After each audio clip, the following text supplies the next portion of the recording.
Jonah's not only one of the best known stories in the Bible. Jonah is one of the best known stories in all the world. Every story, I think, has to hold up to Jonah in some way, shape, or form. And it's not just because of the whale. Nearly every kid in Sunday school is told the story of Jonah, but for some reason we stop teaching this story when we graduate from elementary school. Maybe it's the whale, I don't know, or maybe it's because Jonah's story hits a little too close to home. Jonah's story is our story. It is a story of everyone who has ever questioned God's call for his life. It is a story of anyone who has ever resisted God's plan. Jonah's story is for anyone who has ever cried out in the dark, "Lord, I give up." Jonah's story is for anyone who wants a second chance. If we don't believe Jonah's story is our story, it simply means one thing. We don't know our story well enough. Jonah's story begins saying in Jonah 1:1, "Now the word of the Lord came to Jonah, the son of Amittai." Now, to begin with, we have to ask the question, who was Jonah?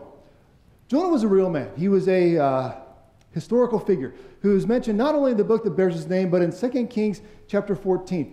Jonah was not one of the great prophets. Jonah was a minor prophet. Unlike Elijah, he didn't face down the 400 prophets of Baal on the top of a mountain. Unlike Isaiah, he did not predict with astonishing accuracy the coming of Jesus Christ. Unlike Elijah, he didn't raise anybody from the dead. What great work did Jonah do before the word of the Lord came to him? Well, he encouraged King Jeroboam to reinforce Israel's border along a 37-mile stretch of land. It's awesome prophetic work there, isn't it? Awesome.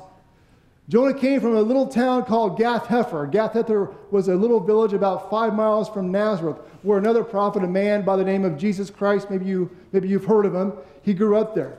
And we pick up Jonah's story with the word of the Lord coming to Jonah while he was living in Gath-Hepher in the middle of nowhere.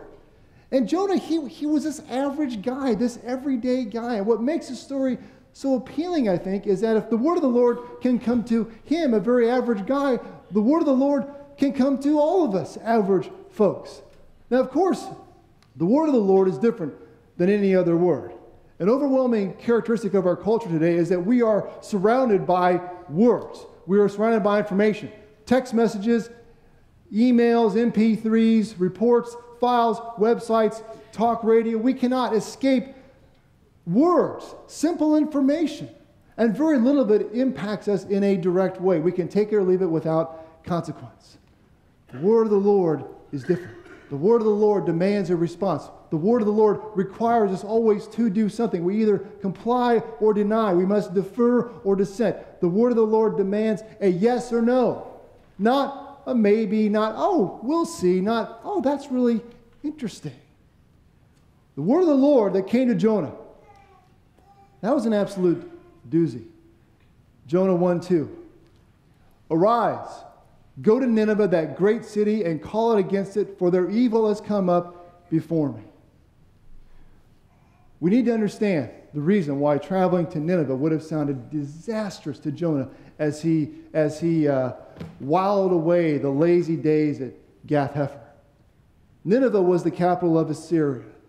And at this time in the history of the world, the Assyrians were the unquestioned leaders of the globe. Their empire stretched over most of the known world. And when the Assyrian Empire collapsed in 612 BC, they had been in power for over 500 years.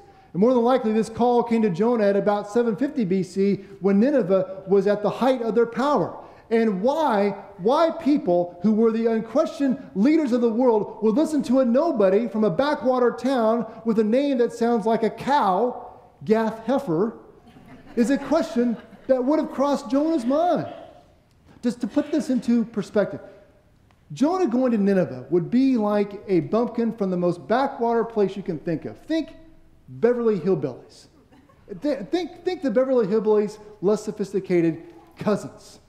Walking into Berlin in 1942, stomping their foot and slapping their knee and demanding that the Third Reich lay down their arms. This would be like a Kansas State fan walking into center court at Allen Fieldhouse and saying, "You need to repent and root for the Wildcats."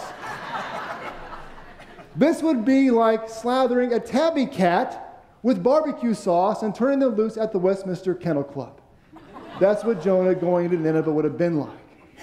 I also need to mention that the Assyrians, they were very nice people. Assyrian kings used to decorate the walls of their palace with the skins of their enemies. They sealed conquered people alive in the walls and the columns of their buildings. When the Assyrians conquered a region, they just didn't put up a sign that said, "This is now Assyria." They left behind a very distinct calling card. Piles of skulls, human heads, pyramid-shaped. And because Assyria's reach extended far and wide, the chances that Jonah had come across one of these piles of skulls is really very good. The prophet Nahum, writing at about this time, described Nineveh like this. Here's what he said: "Woe to the bloody city, full of lies and plunder, no end to the prey. The crack of the whip, the rumble of the wheel, galloping horse and bonding chariot, horsemen charging, flashing sword and glittering spear, hosts of slain, heaps of corpses, dead bodies without end. They stumble over the bodies." So perhaps we can't blame Jonah for not wanting to get pinned up on the king's wall like a Justin Bieber poster. Nineveh sounded like a suicide mission for which you had to question the purpose. What possible reason could a good and just, holy, righteous God have to save the wicked Ninevites? We all have a Nineveh. We all do. Jonah's story is our story. We all have that thing to which God has called us that simply sounds impossible, implausible, impractical, even undesirable. The word of the Lord comes to us in whatever backwater we find ourselves, and it commands you, arise, go, and do. And it sounds crazy. It sounds impossible. It sounds impractical. And frankly, it does not sound like a lot of fun. But the word of the Lord cannot be resisted. The word of the Lord does not return empty. The word of the Lord does not wither and fade like the grass. Jesus is relentless in his purpose. He is unswerving in his call. The great mistake a lot of us make is believing that our Nineveh is a luxury, believing that our Nineveh is optional or something that we want to do. If we really want to be a super Christian, that's wrong. That's wrong. We were made for our Nineveh, and we will always feel incomplete. We will always feel undone without it. What is your Nineveh? What is your Nineveh?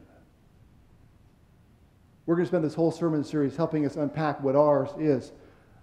Let me tell you one of mine. Being a pastor was my Nineveh. I didn't want to do it.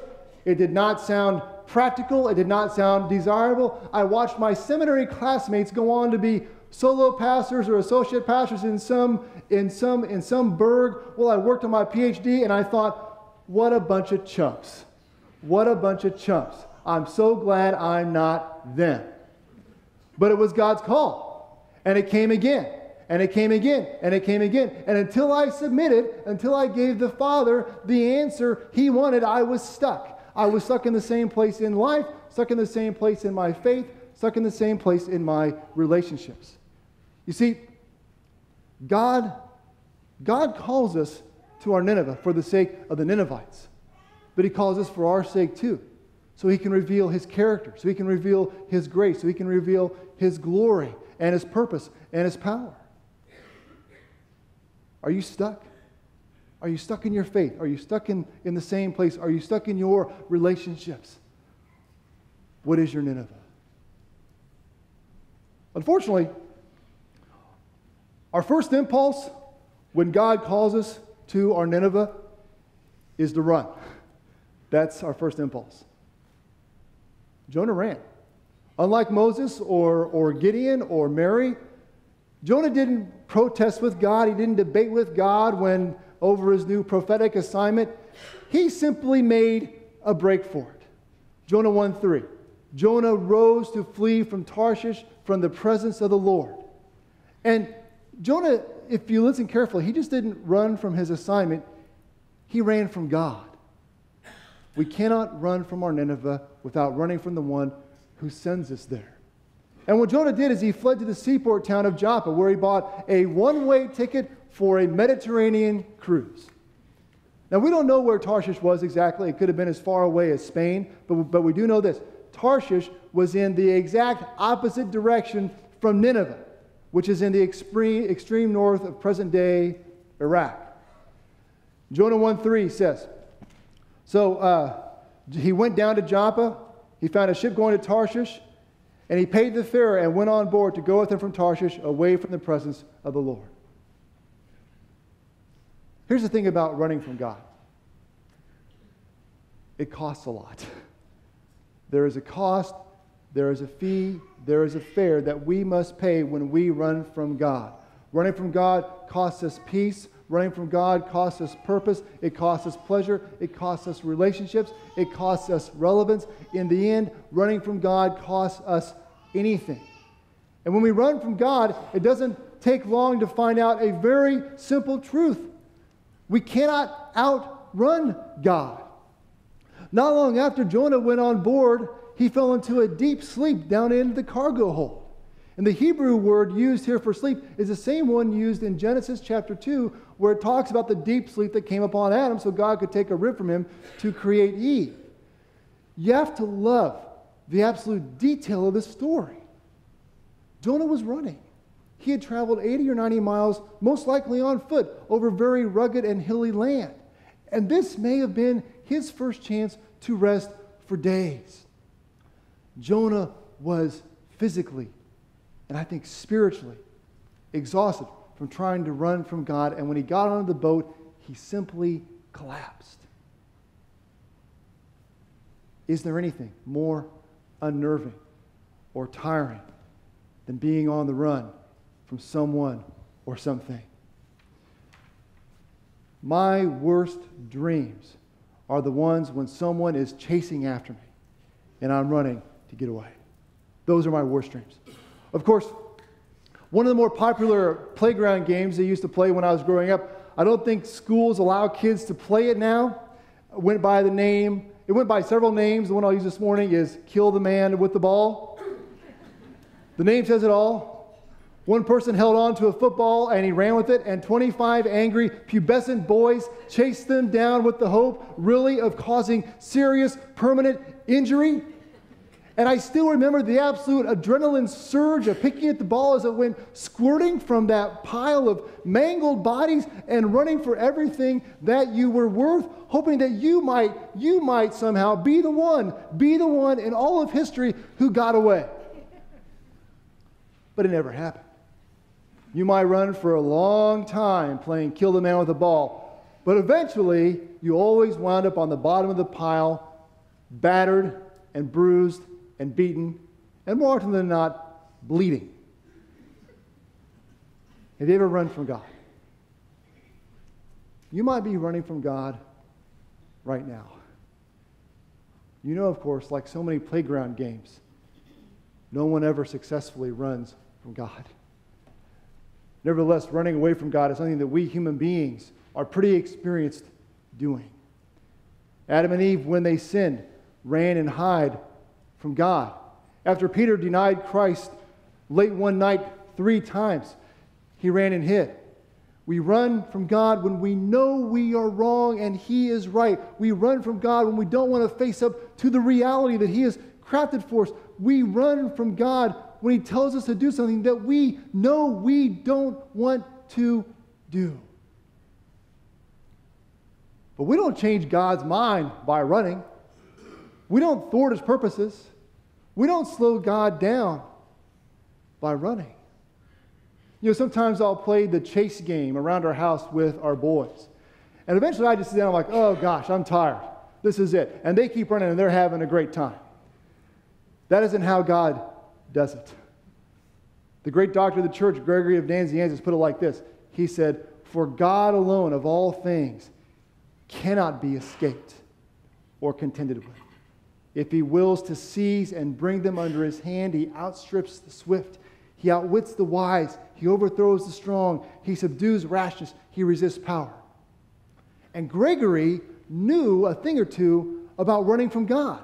Because on the day that he was ordained as a priest and given a congregation to pastor, he skipped town and went to live with some good friends hundreds of miles away. And he returned on Easter Sunday of the following year and became one of the greatest leaders and theologians that the church has ever known. You see, we may run from God. We may run from God. But God is always running for us.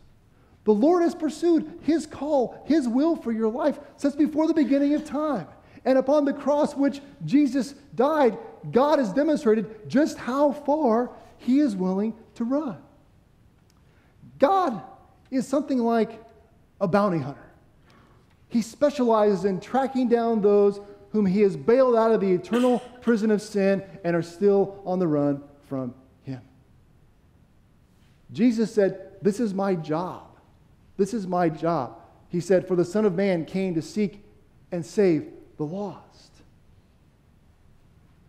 Adam, Eve, Peter, Gregory, Jonah all found out that you can't outrun God. He will catch you. He will catch you. But nothing delights and fulfills our soul as much as being caught by God. Jonah 1, 4-5 teaches us it did not take God long to catch Jonah. The Lord hurled a great wind upon the sea, and there was a mighty tempest on the sea, so that the ship threatened to break up. And then the mariners were afraid, and each cried out to his God, and they hurled the cargo that was in the ship into the sea to lighten it for them. The storm hit, and it threatened to break apart the ship, and when it did, everyone called out to his own God. Have you ever gone through a storm in life and received advice from everyone about how to weather the storm? And sometimes the advice is godly, sometimes it is good advice, but a lot of times it isn't. Everyone calls out to their own God to deliver them from the storm. Some people's God is denial. They deny that the storm even exists. "Oh, I'm doing fine. I'm doing fine," they say. Others people's God is work or alcohol or sexuality or relationships. Some people go into a purely defensive posture and they let no one in. They don't let anyone get close. "Oh, I can handle this on my own." Some people call out to religion, something that is very different than faith in God. Some people call upon a homespun wisdom and they repeat it like a mantra over and over again. "Well, it's all going to work out. Well, it's all going to work out. Well, it's all going to work out." When we are caught in the storms of life, there is only one God to whom calling out does any good. He is the Lord of the storm, and His name is Jesus. And Paul taught, "For everyone who calls on the name of the Lord shall be saved." And calling upon the name of the Lord Jesus in the middle of the storm is effective because He is the Lord of any storm that we might face.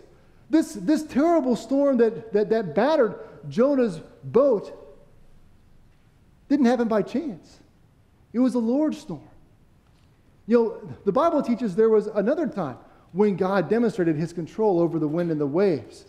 Jesus and the disciples were crossing the Sea of Galilee, and a great windstorm arose, and the waves broke over the side of the boat, and the boat began to fill with water. And Jesus, He was asleep in the bow of the boat, and the disciples cried out, "Jesus, wake up! Don't you care that we're dying?" And Jesus stood up, and He rebuked the wind and the waves, and He said to the sea, "Peace, be still." And they did.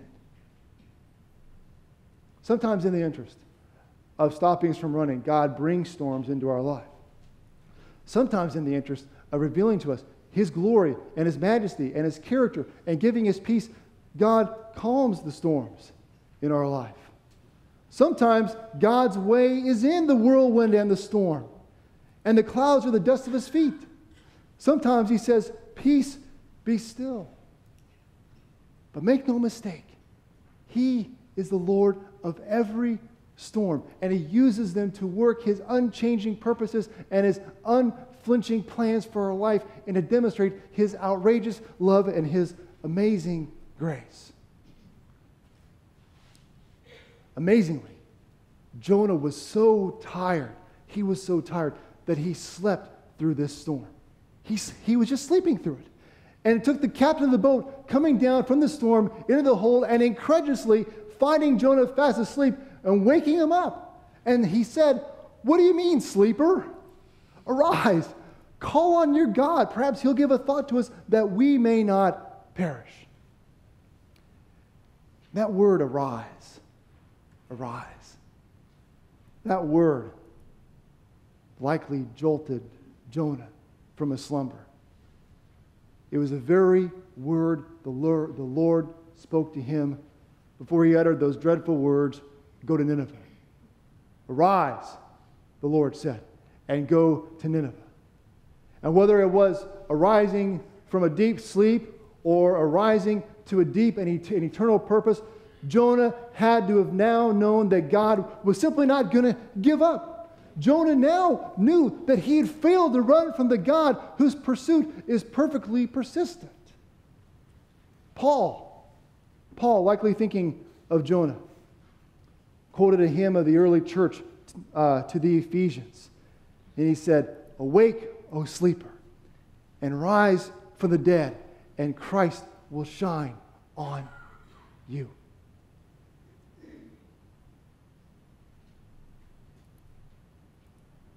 When I was on the run from God, doing anything I could to avoid my Nineveh, I was actually working part-time at a church merely to pay the bills because that was the only thing that I could get paid to do. I no more wanted to be there permanently than I wanted to have elective dental surgery. I was walking out the door one day thinking about how much longer do I have to be here, when a grandmother sitting in the church parlor politely greeted me and said, "I'm praying for you." And I asked her curiously, "Oh, for what are you praying?" And this kindly, southern, genteel, elderly grandmother said, "I'm praying you'll wake up and see that you're supposed to be a pastor." Well, that woke me up. Are you so tired from running that you've simply fallen asleep? You are asleep and you are dreaming that this life without a Nineveh, but also without purpose and peace and deep relationships and relevance, is the life that you are intended to have. Sleeper, awake, arise, and Christ will shine on you. Well, how do I know? How do I know? How do I know that God is not forgotten? How do I know that God is simply not given up? We know because God's call is irresistible. His pursuit is relentless, and He will work His unchanging purposes and plan for our life despite our flight. Sleeper, awake, arise, and go to Nineveh. But would you pray with us, please?